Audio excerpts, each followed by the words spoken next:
بسم اللہ الرحمن الرحیم۔ الاشباح والنظائر کی کتاب القضاء والشہادات میں مزید ضوابط۔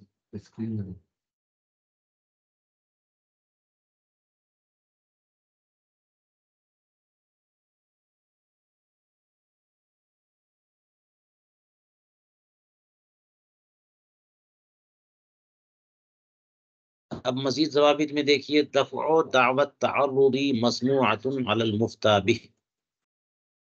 دفع تعرض کا دعویٰ قابل سماع ہے جیسا کہ فتویٰ ہے، اور دعوی البزازیہ میں یہ لکھا ہے، لیکن دفع قطع نزاع، دعوی قطع نزاع یہ مسموع نہیں ہے جیسا کہ فتاوی قاری الہدایہ میں لکھا ہے۔ دونوں کے حوالے دے دیے اور دونوں گویا کہ الگ الگ ضابطے ہیں۔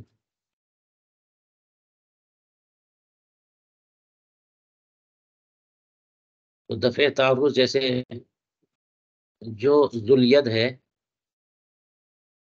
اسی پر تو دعویٰ ہو رہا ہے، زید اسی پہ دعویٰ کر رہا ہے کہ یہ زمین لیے بیٹھا ہے اور اس کی نہیں ہے، یہ کھیتی جو کر رہا ہے یہ میری ہے۔ تو اس پہ تو مدعا علیہ تو مجبور کر دیا جاتا ہے نا، جواب دینے پر مدعی مجبور کرتا ہے، مدعی کو دعوے پر کوئی مجبور نہیں کر سکتا، وہ چاہے تو چھوڑ بھی دے، دعوی سے چھوڑ دستبردار ہو جائے، ابتداءً یا بقاً جو بھی ہے، کوئی مجبور نہیں کرتا، لیکن مدعا علیہ کو مجبور ہونا پڑتا ہے، جواب دینا پڑتا ہے، کیونکہ اس پر الزام حکم ہوتا ہے۔ تو کوئی آ کر کے اس کی زمین، اس کے مکان، اس کے کھیت کھلیان کسی پر دعویٰ کر دے تو یہ تعرض ہوا نا۔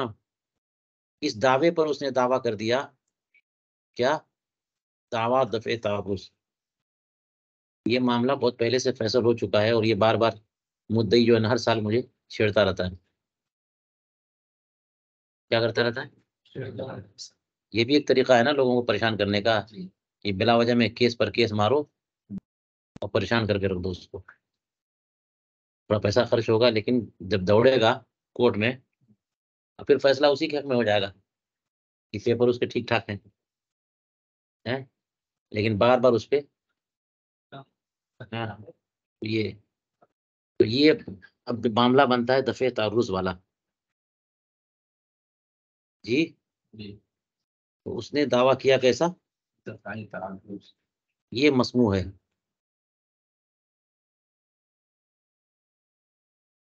ناحق جو ہے وہ مجھ سے مطالبہ کر رہا ہے، یہ تعرض ہے، لیکن قطع نزاع کا دعویٰ یہ قابل سماع نہیں ہے، یعنی یہ کہنا کہ یہ مسئلہ جو ہے نا وہ نزاع پہلے ہی سے ختم ہو چکا۔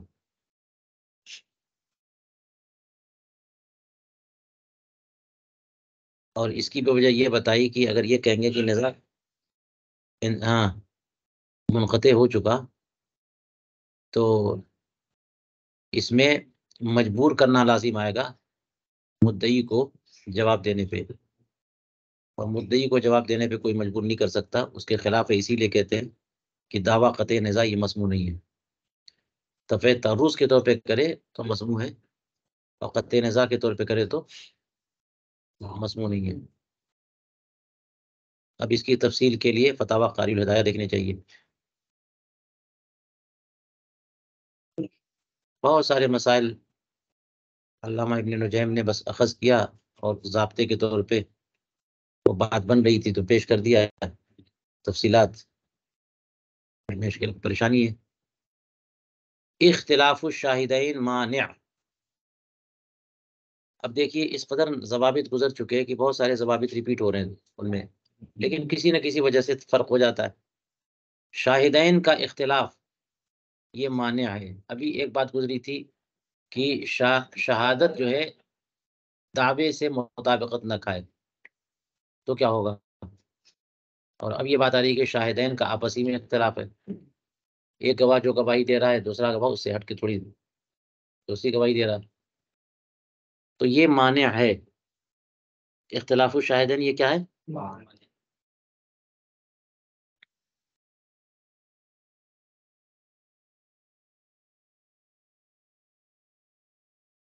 یعنی مانع صحت دعویٰ الا فی احدى وثلاثین مسئلۃ ذکرناها فی الشرح، مگر 31 مسائل میں جن کی تشریح ہم نے، جن کا تذکرہ ہم نے البحر فرما کر دیا،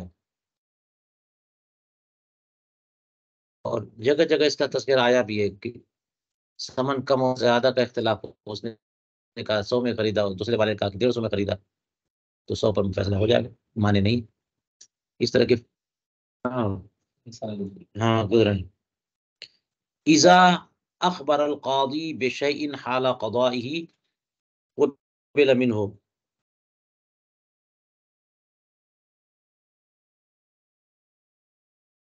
قاضی فیصلہ کرتے وقت کچھ خبر دے تو یہ خبر قبول کر لیں گے، مگر الا اذا اخبر باقرار رجل بحد، مگر کہ اگر وہ خبر دے کہ آدمی نے، یہ اصل میں فرع ہے ایک اور مسئلے کی کہ کیا قاضی اپنے علم پر فیصلہ کر سکتا ہے؟ بعض مسائل میں کر سکتا ہے نا، اور حدود وغیرہ میں نہیں کر سکتا، اور یہ بتایا کہ اس وقت مفتہ بھی یہ ہے کہ فساد زمان کی وجہ سے کسی میں نہیں کر سکتا، تو اسی کی فرعی کہ جو شواہد اس کے سامنے اکٹھا ہو گئے بینہ، فیصلہ کرتے ہوئے کوئی اور بات اس نے اضافہ کیا، اس نے بتایا، تو جو بات اس نے بتائی کیا وہ بات بھی حجت ہے، وہ ثابت ہوگی؟ تو کہتے کہ ہاں، مگر یہ کہ کسی کے اقرار کی خبر دے، اور وہ بھی اقرار کس بات کا؟ حد کا، تو حد کے تعلق سے تو یہ کچھ کہہ بھی نہیں سکتا جب تک کہ بیانہ نہ ہو، یہ تو مجبور ہوتا ہے۔ وتمام فی شرح ادب القضاء علامہ حاکم صدر شہید کی کتاب ہے۔ لا تسمع الدعوی بدین علی المیت، میت پر دین کا دعویٰ قابل سماع نہیں ہے، کیونکہ الزام کس پر جائے؟ خصم تو ہونا چاہیے نا، دعویٰ کے لیے خصم تو ہونا چاہیے، اور زید نے دعویٰ کیا کہ بکر جس کا انتقال ہوا اس کو میں نے پیسے دیے تھے، تو کوئی نہ کوئی ہونا چاہیے، کوئی اگر نہیں ہے تو میت پر دین کا دعویٰ نہیں سنا جائے گا، صرف ہوا میں رہے گا، اس کا اثر کیا ہوگا؟ فیصلہ کس پر جائے گا؟ الزام کیا ہوگا؟ اور دعویٰ کیسے متعین ہوگا جب تک کہ خصم اس کا انکار نہ کرے، اور خصم ہے نہیں، تو میت پر دین کا دعویٰ الا علی وارث و وصی و موسیٰ لہو، یہ 3 ہیں، وارث ہو یا وصی ہو یا موسیٰ لہو ہو۔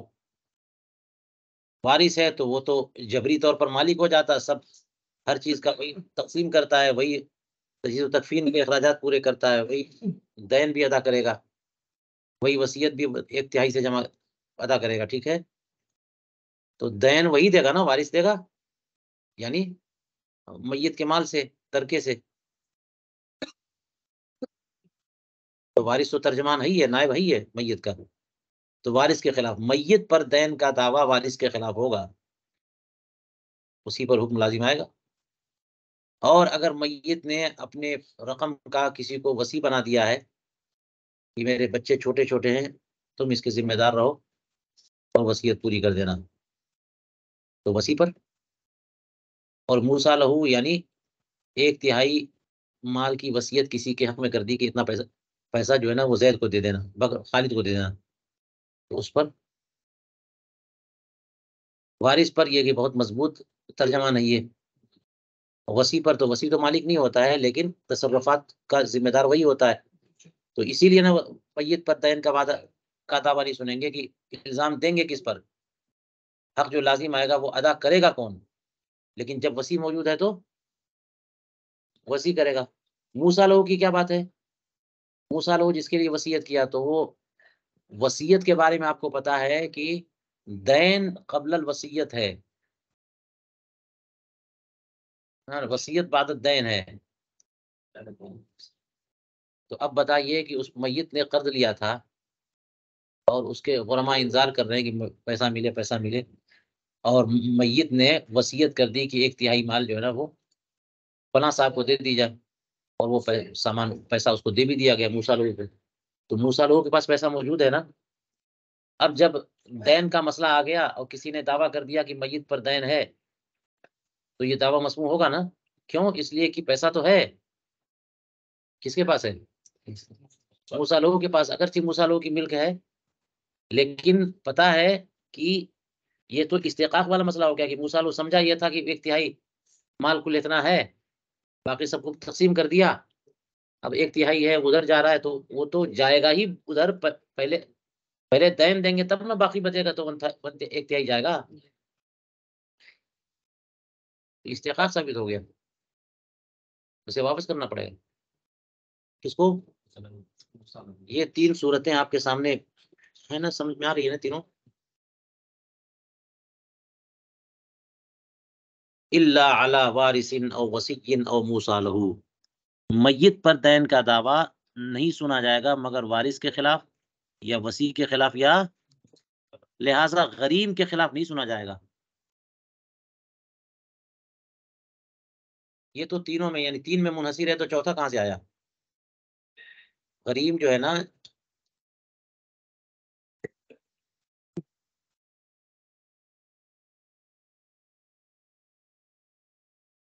جو مقروض ہے میت کا، یہ پر تو بات بنے گی. جس نے پیسے دیے ہوں، کبھی کبھی غریم اس کو بھی بول دیتے ہیں. یہ مدیون میت نے اسے پیسے دیے، میت کے پیسے اس کے اوپر باقی ہیں، تو وہ پیسہ دے گا نا. وہ جب پیسہ دے گا تو پھر وارثین کا ہوگا، اور پھر وہی ترتیب پوری چلے گی کہ اگر دین آتا ہے تو دین میں دیا جائے گا. لیکن غریم کے پاس پیسے جو ہے نا وہ نکل آئے تب تو. غریم اس طرح سے ذمہ دار تو نہیں ہے کہ وارث کا کچھ بنتا ہو. غریم پر ذمہ داری آتی ہے کہ وہ پیسہ واپس کرے. 1,00,000 روپیہ لیا اس غریم نے، اس بندے نے میت سے، اور اس کا انتقال ہو گیا، تو 1,00,000 دے گا نا وہ، مگر وہ تو خرچ کر چکا ہے. تو کوئی کہے کہ یہ 3 نہیں بلکہ چوتھا بھی ایک ہے، غریم ہے، اس کے خلاف بھی کہ زید نے میت سے پیسے لیے اور اب وارث بھی نہیں ہے، وصی بھی نہیں ہے، موسیٰ لہو بھی نہیں ہے، غریم ہے اس کا. 1,00,000 اس نے اس کو دیے، اور یہ 1,00,000 اس کو دیا تھا. کس کو؟ غریم کو. اس نے خرچ کر دیا. تو اب یوں تو دعویٰ سن لینا چاہیے، یہ تینوں نہیں ہے مگر غریم تو ہے، اس کے پاس تو پیسے ہیں اس کے، وہ دے گا تو پھر وہ پیسے اس کو دیے جائیں گے. لیکن وہ وارث کا کچھ نہیں بنتا ہے نا. نہیں میت کا نہ تو وارث ہے، نہ وصی ہے، نہ موسیٰ لہو ہے. اور ایسے غرما جو ہے نا وہ کھا پی کے بیٹھ بھی جاتے ہیں. کون دلائے گا؟ کون دے گا پیسہ؟ کون دلائے گا؟ تو 3 ہی میں منحصر ہیں. لہٰذا یہ دعویٰ دین کا میت پر غریم کے خلاف نہیں سنا جائے گا. کما فی جامع فصولین الا اذا وهب. اب الا بار بار جب آتا ہے نا تو یہ پریشانی ہوتی ہے کہ اس کو کس سے جوڑے، ہے نا. تو یہاں پہ ایک لا تسمع الدعوی بدین المیت کہہ کر کے الا کیا، تو وہ تو مستثنا ہو گیا. اب یہ فرع اس کی ہے مستثنا کی یا مستثنا منہو کی؟ کون سی؟ فلا تسمع علی قریب لہو. تو ظاہر یہ ہے کہ مستثنا کی فرع ہے کہ 3 میں محدود ہے. دعویٰ دین کا میت کے خلاف نہیں سنیں گے تو 3 کے خلاف، تو 3 میں محدود. تو اب پھر اس پہ تفریح ہو گئی کہ 3 ہی کے خلاف، لہذا چوتھا غریم. تو اب پھر استثناء کس سے ہوا؟ اب استثناء اسی سے ہوا جو فرع بیان کی، یا پہلے والے مستثنا منہو سے. تو ظاہر یہی ہے کہ غریم سے استثناء ہو کہ غریم پر نہیں سنیں گے مگر. لیکن اب استثناء صحیح کیسے ہوگا؟ دیکھیے، الا اذا وهب جميع ماله لاجنبی وسلمه له فانها تسمع عليه لكونه زاید. مگر جب کہ میت نے سارا مال اپنا اجنبی کو دے دیا ہو، تو غریم کہاں سے آیا؟ ایک صورت ہے کہ میت نے کیا کیا؟ اپنا سارا مال کسی اجنبی کو دیا اور حوالے بھی کر دیا. ہوا کے لیے تسلیم شرط ہے نا، قبضہ. ہبا کے لیے قبضہ شرط ہے، ورنہ ہبا بیکار ہے. تو اس لیے سارا مال میت نے کسی اجنبی کو دے دیا، اور یعنی زبانی دے بھی دیا اور ہاتھوں ہاتھ بھی دے دیا، قبضہ بھی دے دیا، ہبا بھی کیا اور قبضہ بھی، ہبا بھی کیا اور تو ملکیت ہو گئی نا اس کی. کس کی؟ محبوب لہو کی. اب کہتے فَإِنَّهَا تُسْمَعُ عَلَيْهِ، اس محبوب لہو کے خلاف سنیں گے. تو یہ چوتھی صورت نکل آئی. تو اب یہ غریم سے کیسے میچ کریں گے؟ تو غریم ہے ہی نہیں، ہے تو محبوب لہو ہے. تھوڑی تھوڑی مشابہت نکال لیں گے آپ کی. غریم اس نے پیسہ اس سے لیا قرض کے طور پہ، اور یہاں پہ ہبا کیا. تو محبوب لہو قرضدار ہوتا ہے، وہ تو مالک ہو جاتا ہے، اور غریم تو قرضدار ہوتا ہے، دینا ہوتا ہے. محبوب لوگ دینا نہیں ہوتا ہے. اس لیے یہ بات ایک مشکل ہے یہاں پہ، اور ظاہر یہی ہے کہ اس کی فرع کے طور پہ اگر کہا ہے تو اس سے استثناء مشکل، تو استثناء منقطع کر دیا جہاں سیٹ نہ ہو. رک جاؤ، تقریر سنو، سب سیٹ ہو جائے گا. جو دماغ میں نہیں ہے نا وہ بھی سیٹ ہو جائے گا. تو اب یہ بات ہو گئی کہ دعویٰ دین کا میت پر نہیں سنیں گے مگر کوئی نہ کوئی ہو اس کا ذمہ دار. تو غریم تو ذمہ دار ہے نہیں، تین بنے ذمہ دار. ایک صورت اور بنتی ہے، وہ ہے اجنبی جو محبوب لہو ہے. تو اجنبی جب محبوب لہو ہو اور اسے دے بھی دیا اور اس نے قبول بھی کر لیا، تو اب اس کے خلاف یہ دعویٰ سنا جا سکتا ہے، کیونکہ وہ اجنبی ہے. اجنبی کی قید اسی لیے لگائی کیونکہ اولو الارحام میں ہوتا تو ہبا جو ہے نا لازم ہو جاتا ہے. نافذ ہونا پھر لازم ہونا دو الگ الگ چیز ہے نا. پھر ہبا کی واپسی نہیں ہو سکتی، پھر مال محبوب کی واپسی نہیں ہو سکتی. لیکن اجنبی ہے، جیسے شوہر نے بیوی کو، بیوی نے شوہر کو دیا، نہیں لے سکتے واپس. اولو الارحام کو دیا تو نہیں لے سکتے، لیکن غیر کو دیا تو لے سکتے ہیں. اور خاص طور سے یہ مسئلہ کہ جناب یہ قرض لے کے بیٹھا ہوا میت اور کسی اجنبی کو دے بھی دیا، تو اب تو اور لینا چاہیے نا. تو ایسی صورت میں اس اجنبی موہوب لہو کے خلاف یہ دعویٰ سنیں گے. ہاں، لکون ہی زاید، اور یہ وجہ بتائی کہ کیوں اس کے خلاف سنیں گے، کیونکہ یہ قابض ہے. وسلمہ لہو کہا نا، یہ قابض ہے. اس لیے اب ہم اس پہ کہہ سکتے ہیں کہ قابض ہونے کے ساتھ کھا پی کے ختم کر دیا تو مستہلک ہو گیا، تو پھر نہیں سننا چاہیے. بہرحال واللہ تعالی عالم. چلیے، کما فی خزانۃ المفتین. المدعا علی اذا دفع دعوى المدعی الملک من فلان بان فلان اودعه ایاه ان دفعت الدعوى بلا بینہ الا فی مسالتین. جی، مدعا علی نے جب مدعی کی ملکیت کے دعوے کو دفع کر دیا تو دعویٰ دفع ہو گیا بغیر بینہ کے. تو مدعا علیہ جب مدعی کے دعوے کو ریجیکٹ کر دے، دفع کر دے، روک دے، ایک ہوتا ہے کہ دعویٰ اس کا جو ہے نا تیار ہو جائے بالکل، اور اس پر وہ انکار کرے نہیں. اور دفعی دعویٰ کا معاملہ یہ کہ کوئی اس کے دعوے کی توجیہ کر دے. اس نے کہا یہ ہوتا ہے کہ مدعا علیہ کی طرف سے مدعی کے دعوے کا دفع، تاکہ وہیں دعویٰ ختم ہو جائے اور بینہ کی صورت نہ پیش آئے اور نہ انکار، نہ سب ختم، ڈیزالو ہو گیا کیس.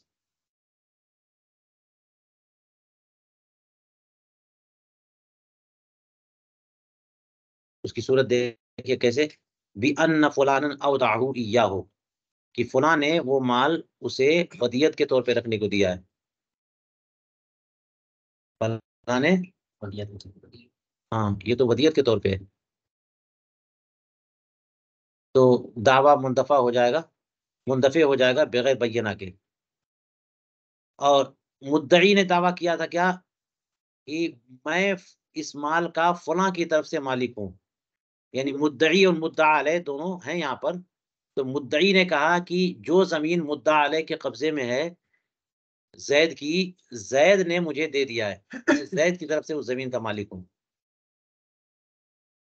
تو مدعا علیہ نے کہا کہ زید نے تو مجھے ودیت کے طور پہ رکھنے کو دیا. اب دونوں میں ٹکراؤ نہیں ہے، دعویٰ کینسل، ختم. یعنی ہو سکتا ہے تمہاری بات بھی صحیح، اس کی بات بھی صحیح. آپ یہ بول رہے ہو مدعی نے یہ کہا کہ زید سے میں نے وہ زمین خرید لی ہے، یا زید کی زمین میری ہے، زید کی جہت سے میرے پاس وہ زمین آ گئی میری ملکیت میں. اور مدعا علیہ نے کیا کہا؟ مجھے اس نے ودیت کے طور پہ حفاظت کے لیے دیا ہے. تو دونوں میں کوئی تفریق نہیں، دعویٰ ختم.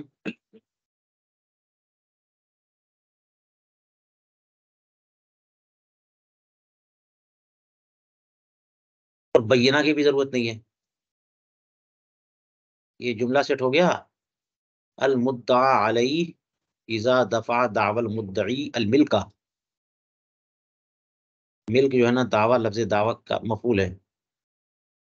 من فلان، فلاں کی طرف سے وہ مالک ہے. تو اس کا دفعیہ مدعا علیہ نے کیسے کیا؟ بِأَنَّ. تو بِأَنَّ میں با متعلق ہے دفع سے. جی، اذا دفع بِأَنَّ فلانا اودعه ایاہ، یہ وہی فلاں جس سے آپ ملکیت کا دعویٰ کر رہے ہو، اسی فلاں نے مجھ کو ودیت کے طور پہ دیا ہے. تو دعویٰ گیا بلا بینہ. اچھا، یہاں استثناء کیا ہے نا انہوں نے، الا فی مسئلتین، دو مسئلے. الاولی اذا ادعا الارث عنہ فانها لا تنتفع بخلاف دعوی الشراء منہ، کہ اگر مدعی نے اس فلاں سے ارث کا دعویٰ کیا اور یہ بولے کہ اسی نے ودیت کے طور پہ رکھا ہے، تو پھر یہاں پہ جو ہے بغیر بینہ کے قبول نہیں کریں گے، دعویٰ دفع نہیں ہوگا. کیونکہ ارث جو ہے نا بڑی مضبوط چیز ہوتی ہے، اور وہ پھر ترکے کا اولین مستحق کا پورا کنٹرول جو ہے نا وارث کا ہوتا ہے، کسی اور کا کنٹرول ہونا بھی نہیں چاہیے. وارث ہی جو چاہے گا کرے گا، ہے نا. الثانیہ اذا ادعا الشراء وقال امرنی بالقبض، اوپر کہا کہ شراء کا دعویٰ ہو تو نہیں، ابھی کہا نا ارث کا دعویٰ ہو تو دعویٰ منتفع نہیں ہوگا مدعا علیہ کے کہنے سے، لیکن برخلاف شراء کے دعوے کے منتفع ہو جائے گا. پھر من شراء کے دعوے کو مستثنا قرار دے رہے ہیں، تو اس میں ایک قید لگے گی وقال امرنی بالقبض، کہ عزت دعا شراء، مدعی یہ دعویٰ کر رہا ہے کہ میں نے اس زید سے خریدا ہے، یہ زمین خریدی ہے، اور ساتھ میں یہ بھی کہہ رہا ہے کہ اس نے، زید نے جو زمین مجھے بیچی ہے تمہارے قبضے میں ہے، اس نے مجھے حکم دیا ہے کہ تم سے میں قبضہ کر لوں. تو بھی جو ہے نا، اب وہ مدعا علیہ کہے گا کہ ٹھیک ہے، تم نے خرید لیا زید سے، اور زید نے مجھے ودیت کے طور پہ دیا. تو دونوں میں کیا تعارض ہوا؟ وہی تو بات کہہ رہا ہے یہ بھی، کہ میں نے اس سے خریدی ہے اور اس نے کہا ہے کہ تم سے ودیت کے طور پہ تمہارے پاس ہوگی زمین، یہ دے دو. والفرق فی فروق الکرابیسی دعوى القضاء والشهادة عليه من غیر تسمیۃ القاضی لا تصح الا بمسألتين. قضاء کا دعویٰ اور اس پر گواہی کا دعویٰ نہیں، اور اس پر گواہی جو ہے من غیر تسمیۃ القاضی لا تصح، یعنی اب ہوتا کیا ہے کہ ایک مسئلہ کسی کورٹ میں گیا، قاضی نے فیصل کر دیا ہیں اور لوگوں نے سن لیا، تو اب یہ مسئلہ دوسری جگہ پر لے کے جانا ہے کہ یہ معاملہ فیصل ہوا کہ نہیں ہوا. تو اس کے لیے کتاب القاضی القاضی ہوتا ہے. لیکن یہ ہے کہ جو لوگ وہاں پر قاضی کے پاس موجود تھے، ہے نا، کہیں اور یہ مسئلہ چھڑا تو انہوں نے کہا کہ یہ تو فیصلہ ہو چکا ہے، اس پر گواہیاں بھی گزر چکی ہیں، یہ دعویٰ کیا. تو قاضی کا نام بتانا پڑے گا، کون قاضی ہے. قاضی کا نام، صرف یہ کہنا کہ ایک قاضی صاحب نے اس پر فیصلہ کیا تو کافی نہیں ہے، قاضی کا نام بتانا پڑے گا.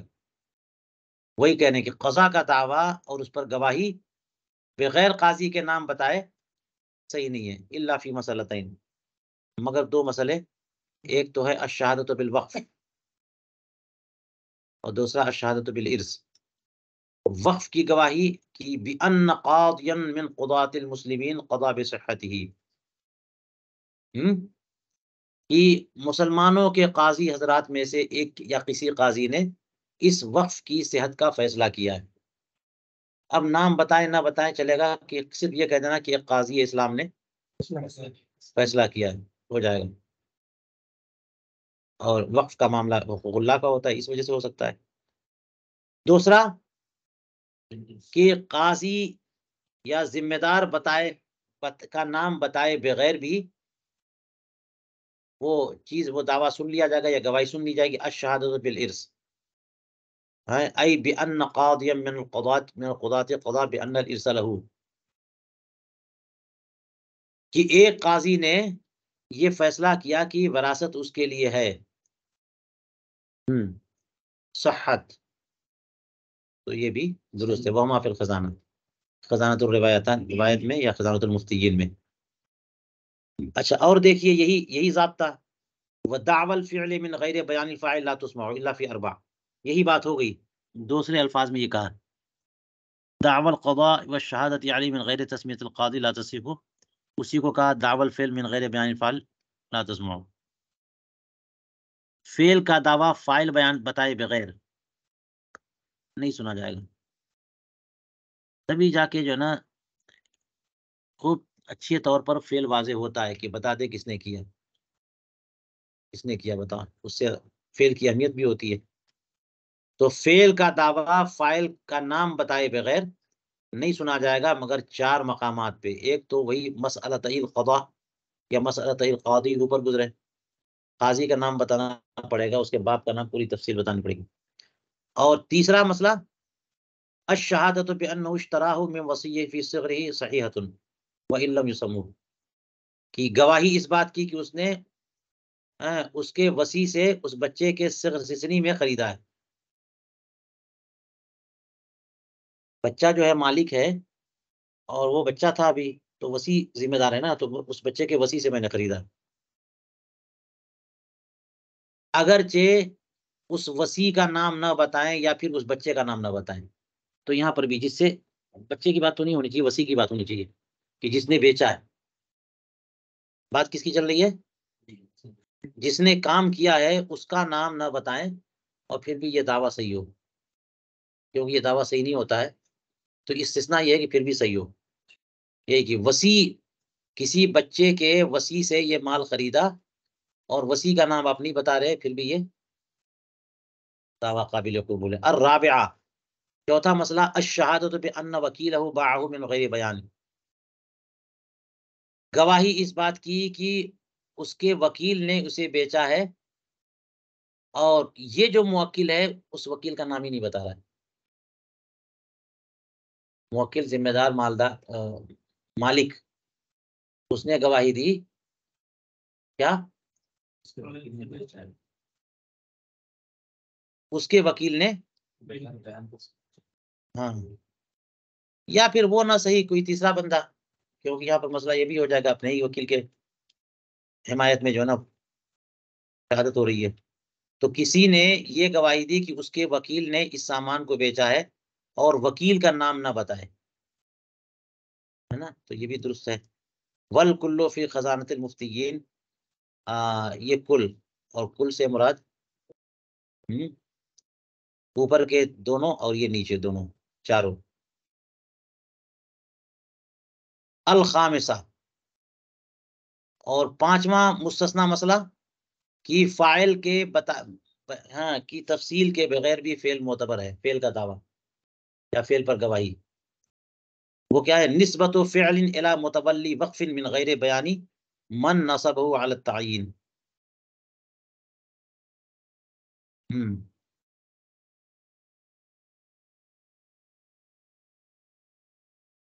کہ کسی فعل کی نسبت وقف کے متولی کی طرف کرنا بغیر بیان کیے اس کو جس نے اسے متولی کی پوزیشن دی ہے، جس نے اس کو متولی کے طور پہ مقرر کیا،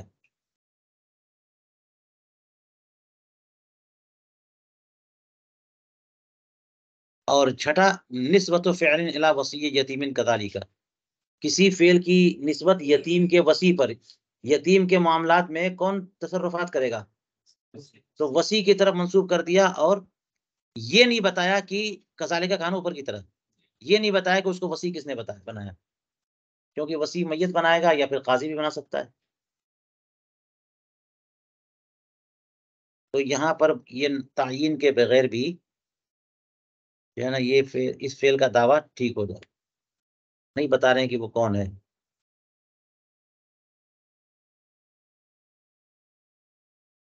تھوڑی سی یہ دونوں مثالیں الگ ہو گئی ہیں کہ ابھی بات چل رہی تھی کہ جس نے کیا ہے اس کا نام نہیں بتایا، اور یہاں پر بات ہو رہی ہے کہ جس نے کیا ہے اس کی بات نہیں، بلکہ اس متولی کو کس نے متولی بنایا اس کا نام نہیں بتایا. تو جس نے متولی بنایا ہے نا وہ تو کیا نہیں اس کام، کیا کام کس نے، متولی نے کیا. تو متولی کا نام نہ بتائیں تب نہ یہ مثال بنے گی. لیکن کہہ رہے ہیں من نصبہ، کس طرح نصبہ آپ کے نسخے میں، کئی نسخے میں دیکھا میں نے من نصبہ سواد سے.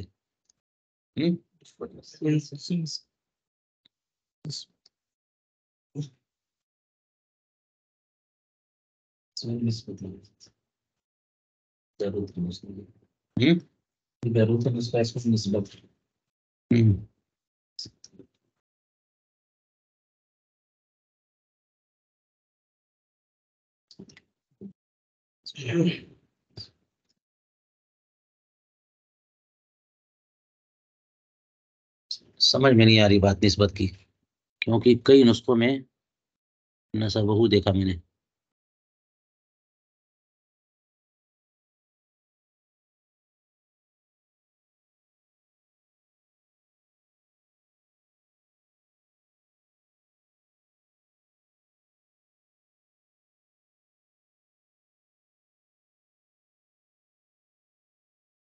دیکھو یہ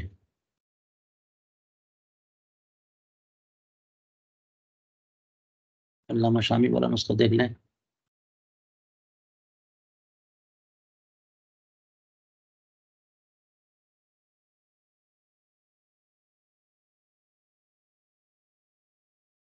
یہ دیکھو علامہ شامی والا نسخہ، اسی سے ہم کو اطمینان ہوتا ہے. نسبت نسبت ہے نا، اس وجہ سے یہاں پہ نسبت کہہ دیا ہے. چلیے، اور اگر اسی متولی کے بارے میں ہے یا وصی کے بارے میں ہے تو بات بالکل واضح ہو جائے گی کہ کسی فعل کو متولی وقف کی طرف منسوب کرنا ہے کہ اس نے کیا ہے بغیر اس کے نسب اور نام بتائے کہ وہ متولی ہے کون، نام کیا ہے، یا وہ وصی ہے کون، نام کیا ہے.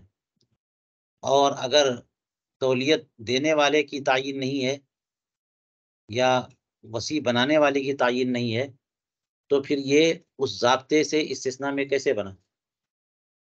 ضابطہ تو یہ ہے نا کہ فاعل بتائے بغیر فعل کا دعویٰ معتبر ہے نہیں ہے، مگر چند صورتوں میں. تو یہاں پہ فاعل کی تو تعین کی بات ہی نہیں ہے، بلکہ بات یہ ہو رہی ہے کہ جس نے اسے بنایا ہے متولی، تو اس کی توجیہ یہ ہو سکتی ہے کہ اسی کے دیے ہوئے اختیار سے یہ وہ عمل کرتا ہے متولی بھی، اور اسی طرح سے وصی بھی موسی کے دیے ہوئے. چلیے آگے چلتے ہیں. تو یہ کل جو ہے نا کتنی صورتیں ہو گئی، 6 صورتیں ہو گئی نا. وَيُمْكِنُ رُجُوعُ الْأَخِيرَتَيْنِ إِلَى الْأُولَى، اور یہ پانچویں چھٹی جو ہے نا ان کو پہلے کی طرف آپ راجع کر سکتے ہو کہ وہ وقف والی صورت تھی. پہلی والی کیا تھی،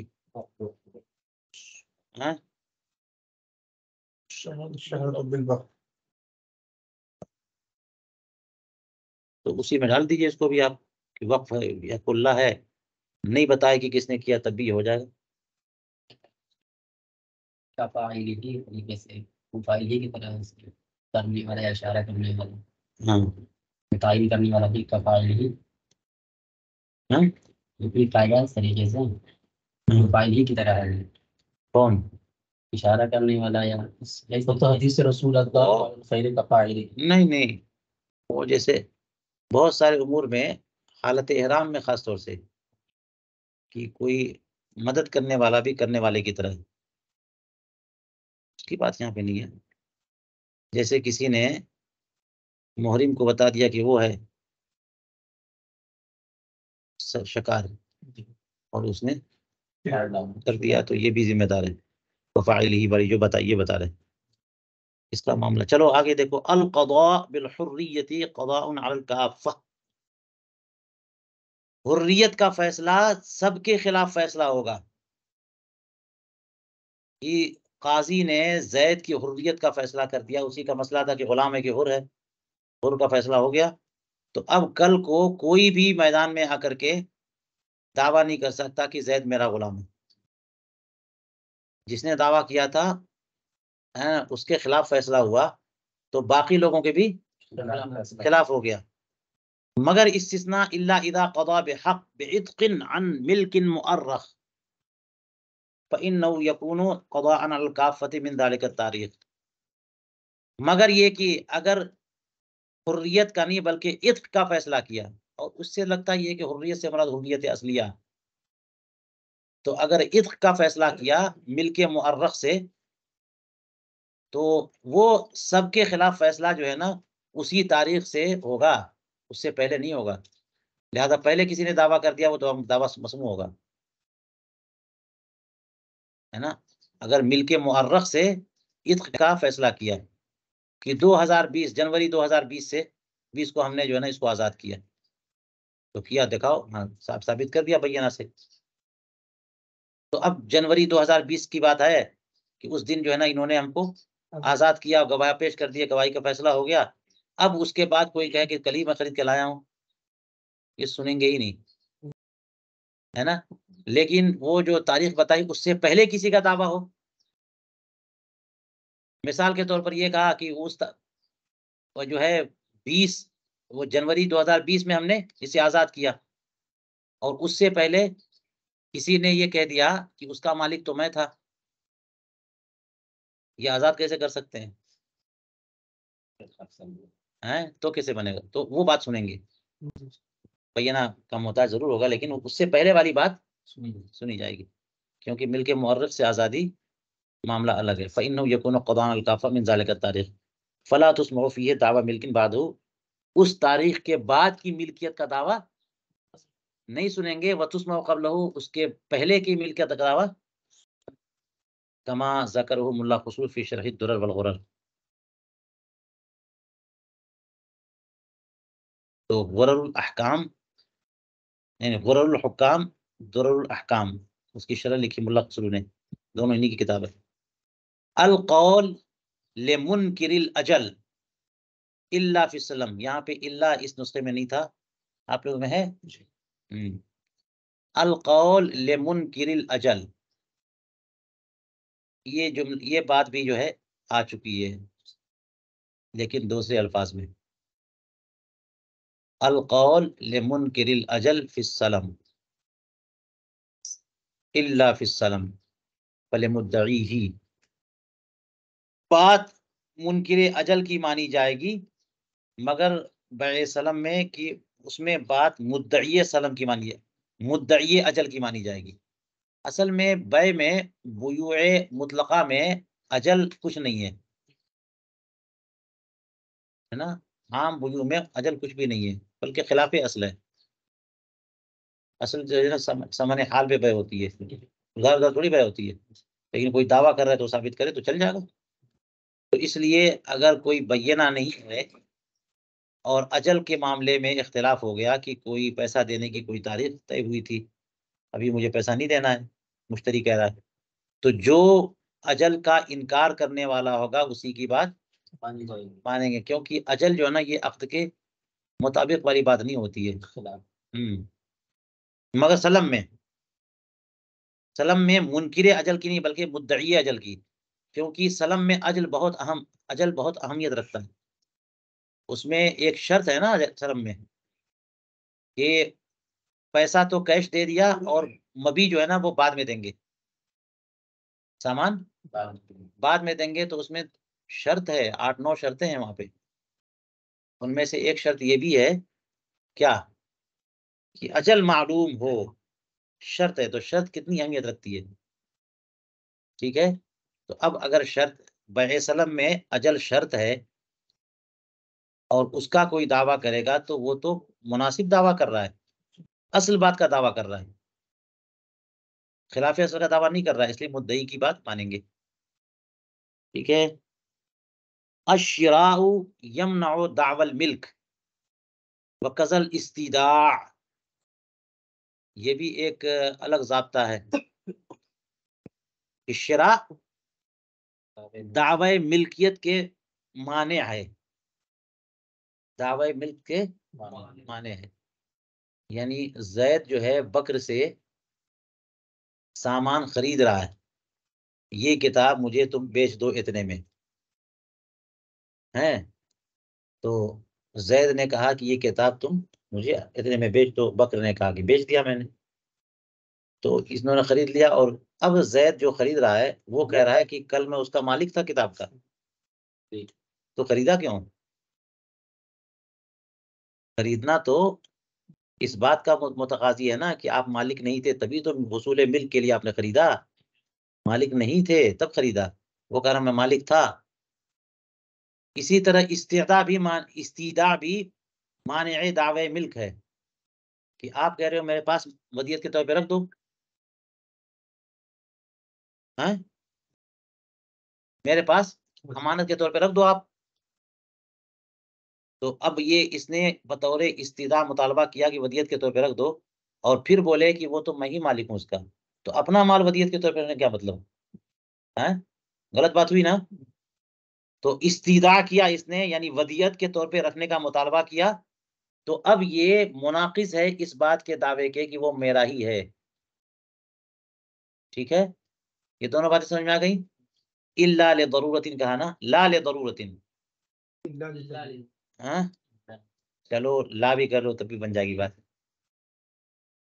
الا لضرورت، مگر یہ کہ شراء للضرورت ہو یا استیداع للضرورت ہو، کہ ہے تو مال میرا لیکن وہ اپنا سمجھے بیٹھا ہوا ہے اور یوں دے گا نہیں، اور مجھے استعمال کی ضرورت ہے، تو آسان یہ ہے کہ میں کچھ پیسے سے اس کو خرید لوں، اپنا ہی مال خرید رہا ہوں. بات سمجھ میں آئی؟ یہ توجیہ ہو سکتی ہے. یا پھر یہ کہ وہ مال ہے تو میرا اور اس پر وہ قابض ہے، اور وہ لاپرواہ آدمی ہے، گھر میں آگ لگ گئی ہے، تو اس سے میں جلدی جلدی بول رہا ہوں کہ لاؤ لاؤ میرے پاس ودیعت کے طور پہ رکھ دو، میں حفاظت کر لوں گا، تو کم سے کم مال تو بچ جائے گا، بعد میں دعویٰ کر لیں گے. تو میں نے اپنا ہی مال ودیعت کے طور پہ رکھا بچانے کے لیے. کچھ سمجھ میں آ رہی بات؟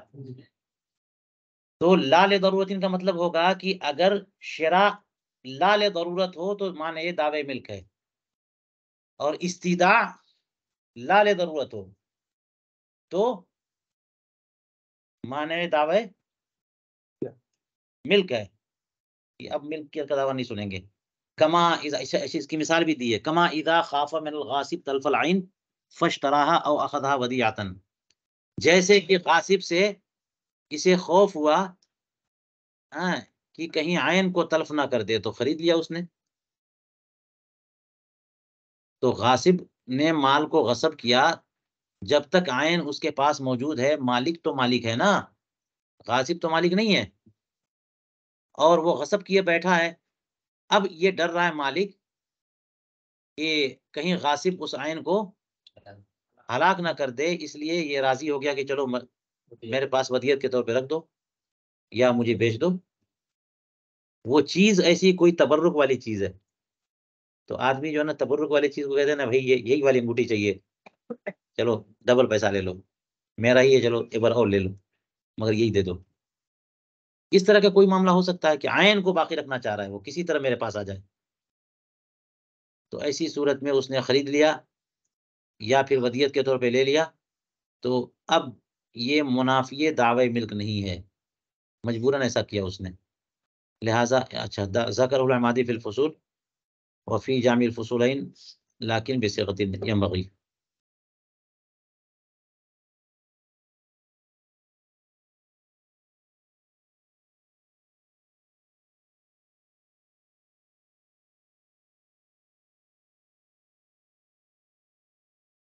ہو سکتا ہے مراد یہ ہے کہ اس کا خرید لینا، اسے خرید لینا چاہیے یا ودیت پہ لے لینا چاہیے۔ چلیے یہیں پہ روکتے ہیں۔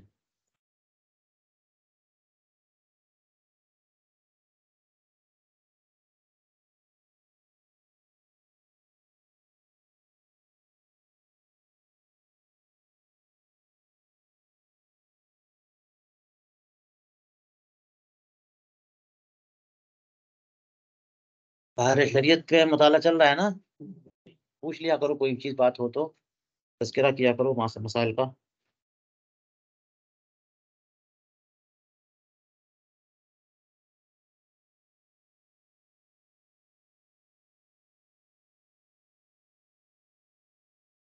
السلام علیکم ورحمۃ اللہ وبرکاتہ۔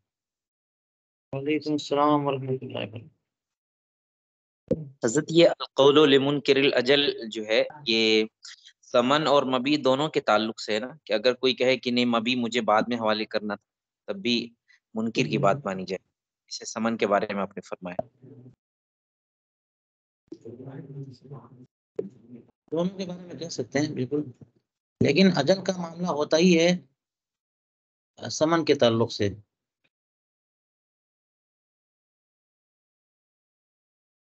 جی، ایسے مبی کے بارے میں بائے بھی کہہ سکتے کہ بھائی 2 دن بعد ہم تمہیں دے دیں گے، تو وہ کہہ ہاں سکتا ہاں ہے نہیں ابھی، کیونکہ فی الحال بے ہاں صحیح منعقد ہے، ہو۔ ہاں ٹھیک ہے، جی ہو سکتا ہے۔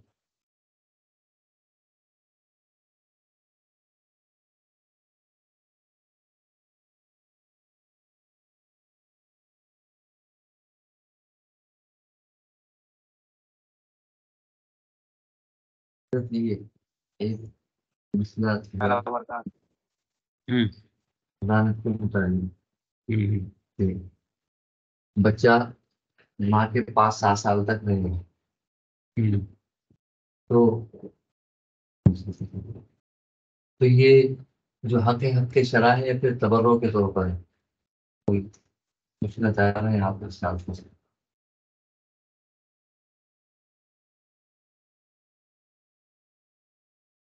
تبرع کے طور پہ کیوں ہوگا؟ تبرع کے طور پہ بات حق کیسا؟ اب تو سب یہ اختیار باپ کا ہوگا نا، کہ وہ چاہے تو دے چاہے تو نہ دے۔ یہ جو ہے نا اصل میں یوں سمجھ لیجئے کہ قطعی رحم حرام ہے نا؟ کسی کا کسی سے دل لگتا ہو تو قطعی استیناس بھی جائز نہیں ہے۔ انس ہو کسی کا تو ماں اور اولاد، تو بچہ جو ہے نا ماں کے بغیر نہیں رہ سکتا کبھی بھی، کیونکہ ماں جو ہے نا بڑی شفیقہ ہوتی ہے، اپنی سب کچھ قربان کر دیتی ہے ماں اپنی اولاد کے لیے۔ تو جو ایام رضاعت کے ہیں وہ ایام، اور ان کے بعد بھی دیکھ ریکھ، بچہ جو ہے نا جو ہر قدم پر محتاج ہوتا ہے ماں کا۔ اور یہ فطرت کی بات ہے، کسی بھی بچے کو دیکھ لیجئے، باپ کو کھڑا کر دیجیے اور ایک بچے کو کھڑا کر دیجیے اور کسی مشکل جگہ پہ، تو بچہ لپک کے کس کے پاس جاتا ہے نا؟ اگرچہ باپ جو ہے نا روزانہ پیسہ دیتا ہو، لیکن اس دن بھی نہیں جائے گا، مائی کے پاس جائے گا۔ تو یہ لگتا یہ ہے کہ حق ولد ہے یہ، کہ ماں سے جدا کرنا ان ایام میں، یہ بچے کو اذیت میں مبتلا کرنا ہے۔ کچھ سمجھ میں آئی بات؟ ہاں تبرع ہوگا تو کیسے حکم دیا جائے گا؟ تبرع کی بات کہاں سے ہوگی؟ حق تو باپ کا ہے، اب اسی لیے آپ بول رہے ہو کہ تبرع ہو گیا، اگر وجہ یہ نہیں ہے، وجہ یہ ہے کہ بچہ جو ہے محتاج ہے ماں کا، اور ماں کی شفقتیں بہت زیادہ ہوتی ہیں چھوٹے بچوں پر۔ جب بچہ بڑا ہو جائے، چلنے پھرنے لگے، تو چاہتی تو تب بھی ہے، لیکن اطمینان رہے گا اس کو کہ میرا بچہ ضائع نہیں ہوگا۔ اس عمر میں اسے پل پل فکر رہے گی کہ میرا بچہ ضائع ہو جائے گا۔ باپ کو کام پہ جانا ہے، ماں اس کے لیے خالص رہتی ہے۔ بچہ اتنے دنوں کے بعد چلنے پھرنے سب کچھ کرنے لگ جاتا ہے، پیشاب پخانا سب کرنے لگ گیا، تو کیا ضرورت ہے اس کو ماں کی؟ اگر باپ پوچھ رکھنا چاہے تو نہیں رکھ سکتا. جدا کرنا پڑے گا نا، ایسا رکھنا جس سے ماں سے جدائی لازم ہو، اس کی بات ہے. ماں کو بھی اذیت میں مبتلا کرنا ہے اور بچے کو بھی اذیت میں مبتلا کرنا ہے. اور باپ کا کام ہی اس وقت کیا ہے؟ باپ کا اس وقت کوئی کام ہی نہیں ہے،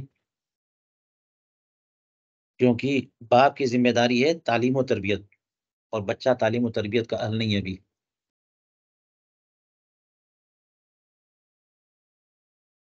بات سمجھ آئی؟ بچہ تو تعلیم و تربیت کا اہل ہوگا ہی جب سمجھوال ہو جائے. ٹھیک ہے،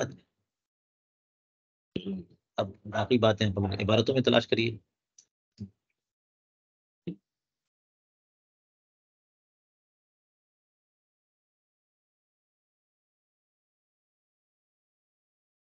جی اور بتائیے، کسی کا کوئی سوال؟ السلام علیکم حضور. وعلیکم السلام. چلیے ان لوگوں کو دیجیے، بولے تو صحیح. ہاں بولیے. حضور ایک سوال تھا کہ ایک شخص ہے جو صدقے وغیرہ کے پیسے جمع کرتے ہیں، اکٹھا کرتے ہیں، اور جب اکٹھا ہو گیا مہینہ بھر کا پیسہ وہ دینا چاہ رہے ہیں، تو اس کے بدلے دوسرا پیسہ وہ دے سکتے ہیں یا نہیں، یا بینک وغیرہ کے ذریعے سے وہ بھیجنا چاہ رہے ہیں ارے بھائی آپ تو اس بیائی سوال، وہی پیسہ تو آئے گا. ہاں میں یہ سوال کرتا ہوں، آپ جواب دو. چھوڑو، ایک بچہ جو ہے، ایک بندہ صدقے کا پیسہ جمع کرتا رہتا ہے، کیا وہی دے دے گا یا دوسرا بھی دے سکتا ہے؟ آپ بتاؤ.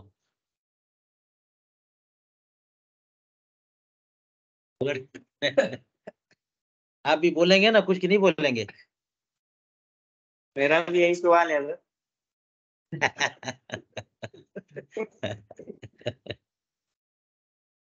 اچھا چلیے، مشق کے طور پہ بول دیجئے کہ کیا کریں گے. ملکیت اسی کی ہے تو میرے سمجھ سے تو دے ہی سکتا ہے دوسرا.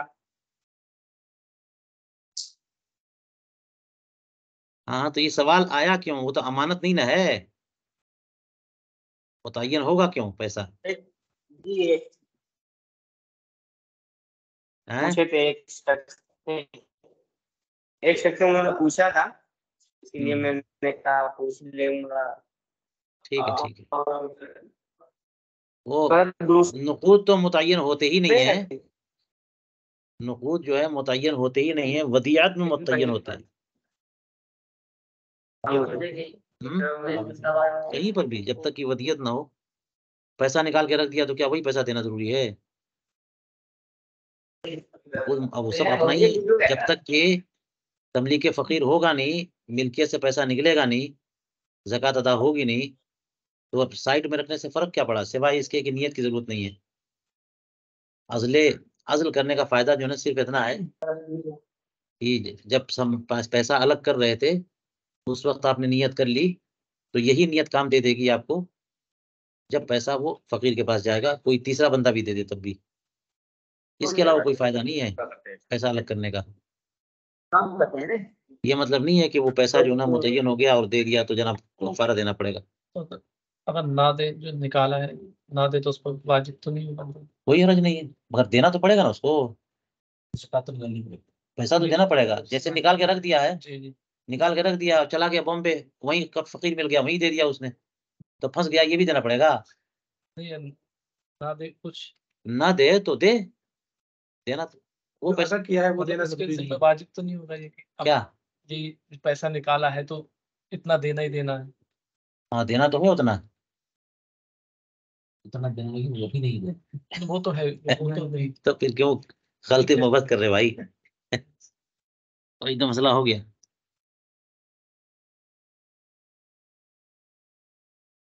چلیے اس طرح کے مسائل آپ ہی نپٹا لیا کرو. آپ لوگ نقود کب متعین ہے کب نہیں ہے. کتنا ٹائم 11 بجنے والے ہو گئے.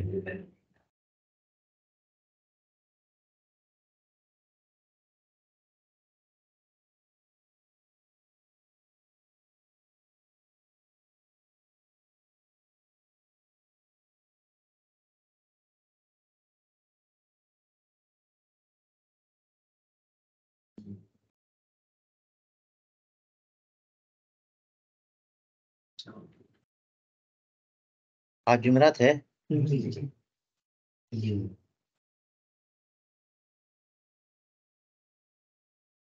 یہ جو مسئلہ آیا تھا کل پڑھا تھا نا ہم نے، جنس اور قدر والا در مختار میں. ہاں جی نہیں پڑھا تھا. لم یجمعہما قدر لما فیہ من ربا النسا. تو ربا الفضل اور ربا النسیہ کی جو بحث ہے یہ ربا میں آپ کو مل جانی چاہیے، اس پہ آپ لوگ ذرا دیکھ لو. اور ایک سوال میں بنا دیتا ہوں جو زیورات کی بے کے تمام صورتوں کو حاوی ہو، کیونکہ یہ مشکل ترین نہیں، مشکل کہہ لو، مشکل جواب ہوگا. مشکل تو ہمیں محنت کرنی پڑے گی. یہ زیورات جو ہیں وہ خریدنے لوگ جاتے ہیں، بس زیور خریدنے گئے،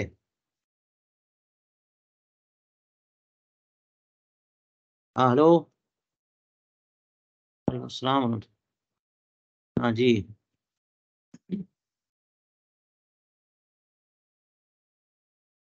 ٹھیک ہے ہاں ہاں ٹھیک ہے پڑھا رہا ہوں ابھی نا.